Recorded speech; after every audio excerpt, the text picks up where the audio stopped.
1 Samuel, chapitre 14. Un jour, Jonathan, fils de Saül, dit au jeune homme qui portait ses armes : « Viens, et poussons jusqu'au poste des Philistins qui est là de l'autre côté. » Et il n'en dit rien à son père.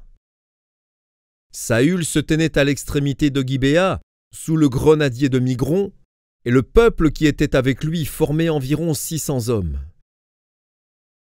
Achija, fils d'Achitoub, frère d'Ikabod, fils de Phiné, fils d'Éli, sacrificateur de l'Éternel à Silo, portait l'éphod. Le peuple ne savait pas que Jonathan s'en fût allé. Entre les passages par lesquels Jonathan cherchait à arriver au poste des Philistins, il y avait une dent de rocher d'un côté et une dent de rocher de l'autre côté, l'une portant le nom de Botset et l'autre celui de Séné. L'une de ces dents est au nord vis-à-vis de Michmash, et l'autre au midi vis-à-vis de Géba. Jonathan dit au jeune homme qui portait ses armes : « Viens, et poussons jusqu'au poste de ces incirconcis. Peut-être l'Éternel agira-t-il pour nous, car rien n'empêche l'Éternel de sauver au moyen d'un petit nombre comme d'un grand nombre. » Celui qui portait ses armes lui répondit : « Fais tout ce que tu as dans le cœur, n'écoute que ton sentiment. Me voici avec toi prêt à te suivre. » « Eh bien, dit Jonathan, allons à ces gens et montrons-nous à eux. S'ils nous disent : arrêtez jusqu'à ce que nous venions à vous, nous resterons en place et nous ne monterons point vers eux. Mais s'ils disent : montez vers nous, nous monterons, car l'Éternel les livre entre nos mains. C'est là ce qui nous servira de signe. Ils se montrèrent tous deux au poste des Philistins, et les Philistins dirent : voici les Hébreux qui sortent des trous où ils se sont cachés. Et les hommes du poste s'adressèrent ainsi à Jonathan et à celui qui portait ses armes : montez vers nous, et nous vous ferons savoir quelque chose.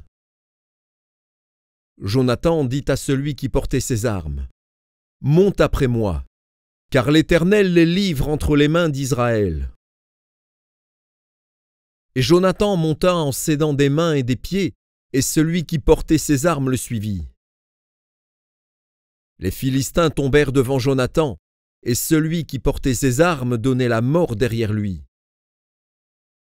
Dans cette première action, Jonathan et celui qui portait ses armes tuèrent une vingtaine d'hommes, sur l'espace d'environ la moitié d'un arpent de terre. L'effroi se répandit au camp, dans la contrée et parmi tout le peuple. Le poste et ceux qui ravageaient furent également saisis de peur. Le pays fut dans l'épouvante. C'était comme une terreur de Dieu. Les sentinelles de Saül, qui étaient à Gibéa de Benjamin, virent que la multitude se dispersait et allait de côté et d'autre. Alors Saül dit au peuple qui était avec lui : « Comptez, je vous prie, et voyez qui s'en est allé du milieu de nous. » Ils comptèrent, et voici, il manquait Jonathan et celui qui portait ses armes. Et Saül dit à Achija : « Fais approcher l'arche de Dieu. » Car en ce temps l'arche de Dieu était avec les enfants d'Israël. Pendant que Saül parlait au sacrificateur, le tumulte dans le camp des Philistins allait toujours croissant.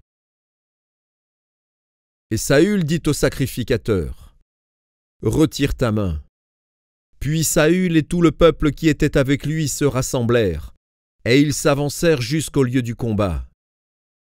Et voici, les Philistins tournèrent l'épée les uns contre les autres, et la confusion était extrême. Il y avait parmi les Philistins, comme auparavant, des Hébreux qui étaient montés avec eux dans le camp, où ils se trouvaient disséminés, et ils se joignirent à ceux d'Israël qui étaient avec Saül et Jonathan. Tous les hommes d'Israël qui s'étaient cachés dans la montagne d'Éphraïm, apprenant que les Philistins fuyaient, se mirent aussi à les poursuivre dans la bataille. L'Éternel délivra Israël ce jour-là, et le combat se prolongea jusqu'au-delà de Beth-Aven. La journée fut fatigante pour les hommes d'Israël. Saül avait fait jurer le peuple en disant « Maudit soit l'homme qui prendra de la nourriture avant le soir, avant que je me sois vengé de mes ennemis. » Et personne n'avait pris de nourriture. Tout le peuple était arrivé dans une forêt où il y avait du miel à la surface du sol. Lorsque le peuple entra dans la forêt, il vit du miel qui coulait. Mais nul ne porta la main à la bouche, car le peuple respectait le serment. Jonathan ignorait le serment que son père avait fait faire au peuple. Il avança le bout du bâton qu'il avait à la main, le plongea dans un rayon de miel et ramena la main à la bouche. Et ses yeux furent éclaircis. Alors quelqu'un du peuple, lui adressant la parole, dit « Ton père a fait jurer le peuple, en disant « Maudit soit l'homme qui prendra de la nourriture aujourd'hui. » Or le peuple était épuisé. Et Jonathan dit « Mon père trouble le peuple. Voyez donc comme mes yeux se sont éclaircis, parce que j'ai goûté un peu de ce miel.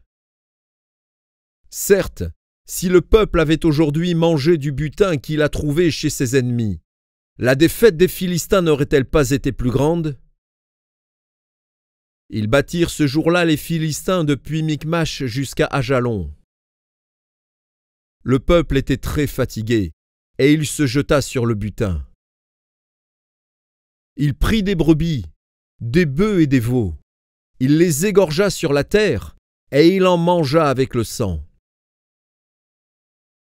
On le rapporta à Saül, et l'on dit « Voici, le peuple pêche contre l'Éternel, en mangeant avec le sang. » Saül dit « Vous commettez une infidélité. Roulez à l'instant vers moi une grande pierre. » Puis il ajouta « Répandez-vous parmi le peuple, et dites à chacun de m'amener son bœuf ou sa brebis, et de l'égorger ici. Vous mangerez ensuite, et vous ne pécherez point contre l'Éternel en mangeant avec le sang. » Et pendant la nuit, chacun parmi le peuple amena son bœuf à la main, afin de l'égorger sur la pierre.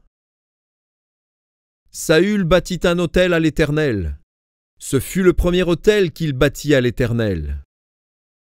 Saül dit « Descendons cette nuit après les Philistins, pillons-les jusqu'à la lumière du matin, et n'en laissons pas un de reste. » Ils dirent « Fais tout ce qui te semblera bon. » Alors le sacrificateur dit « Approchons-nous ici de Dieu. » Et Saül consulta Dieu. « Descendrai-je après les Philistins? Les livreras-tu entre les mains d'Israël? » Mais en ce moment il ne lui donna point de réponse. Saül dit « Approchez-vous ici, vous tous chefs du peuple. Recherchez et voyez comment ce péché a été commis aujourd'hui. Car l'Éternel, le libérateur d'Israël, est vivant. » Lors même que Jonathan, mon fils, en serait l'auteur, il mourrait. Et dans tout le peuple personne ne lui répondit. Il dit à tout Israël, « Mettez-vous d'un côté, et moi et Jonathan, mon fils, nous serons de l'autre. » Et le peuple dit à Saül, « Fais ce qui te semblera bon. » Saül dit à l'Éternel, « Dieu d'Israël, fais connaître la vérité. » Jonathan et Saül furent désignés, et le peuple fut libéré. Saül dit, « Jetez le sort entre moi et Jonathan, mon fils. » Et Jonathan fut désigné. Saül dit à Jonathan, « Déclare-moi ce que tu as fait. » Jonathan le lui déclara et dit, « J'ai goûté un peu de miel avec le bout du bâton que j'avais à la main. Me voici, je mourrai. Et Saül dit, que Dieu me traite dans toute sa rigueur, si tu ne meurs pas, Jonathan. Le peuple dit à Saül, quoi? Jonathan mourrait, lui qui a opéré cette grande délivrance en Israël? Loin de là, l'Éternel est vivant.